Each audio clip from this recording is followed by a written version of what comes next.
অতিরিক্ত গরমেও আপনার বাগানের হবে ধনেপাতা গাছ। আর সেটা কিভাবে করবেন সেটা দেখাতে আজকে ভিডিওটা নিয়ে চলে এলাম আমি Chaitali gardening and crafting channel থেকে।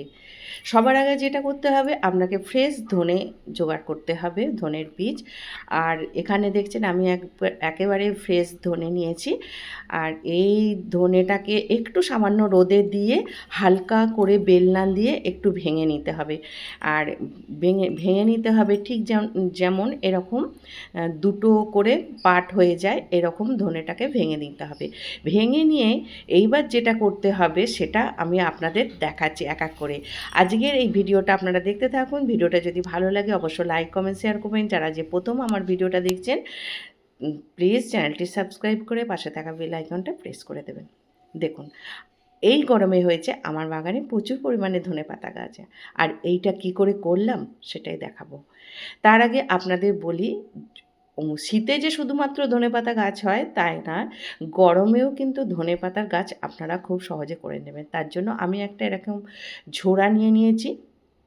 ঝোড়ার মধ্যে যেহেতু বড় বড় ছিদ্র রয়েছে তাই ছেঁড়া চাদরের টুকরো বিছিয়ে নিয়েছি। আপনারা যে কোনো কাপড় চোপড়, জিন্সের ছেঁড়া কাপড়ও বিছিয়ে নিতে পারেন। এরপরে যেটা করেছি এটা আপনাদের অবশ্যই করতে হবে। এই ধনেটাকে আমি 48 ঘন্টা ভিজিয়ে রেখে দিয়েছিলাম। 48 ঘন্টা ভেজানোর পর তারপরে সেটাকে জল থেকে তুলে হালকা একটু রোদে রেখে দিয়েছিলাম। রোদে রেখে দেওয়ার পর এইবার এটাকে গাছ বসিয়ে দিচ্ছি।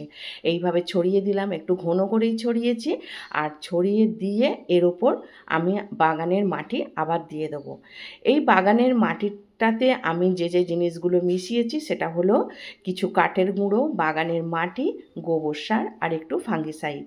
এটা মিশিয়ে ভালো করে মাটিটা তৈরি করে রেখে দিয়েছিলাম। তারপরে ঝোড়াতে দিয়েছি। এখন এই ধনে যে বীজগুলো ছড়িয়ে দিলাম তার ওপরও আমি বেশ কিছুটা ওপরে একটা প্রলেপ দিয়ে দিচ্ছি মাটির।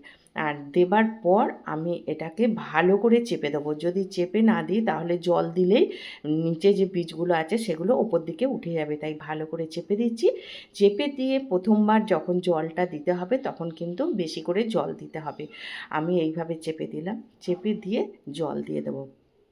আপনারা গরমে একবার বসিয়ে দেখুন এইভাবে, গরম থেকে শীত পর্যন্ত আপনারা ধনেপাতা বাড়িতেই চাষ করে খেতে পারবেন। আর এখন ধনেপাতার দামও প্রচুর। আপনারা যদি করেন 1 মাসের মধ্যে ধনেপাতা কিন্তু বেশ বড় বড় হয়ে যাবে, আপনারা খেতে পারবেন।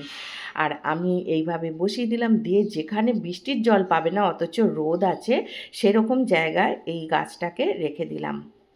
পটটাকে রেখে দিয়ে চাপা দিলাম, কারণ যদি পাখিতে খেয়ে নেয়। আর আমি 10 দিন পরে আপনাদের আপডেটটা দেখাচ্ছি। দেখুন 10 দিন পরে আমার কত সুন্দর এখানে ধনেপাতা গাছ বেরিয়ে গেছে। আপনারা একবার ট্রাই করে দেখুন, ভালো লাগলে ভিডিওটা লাইক করে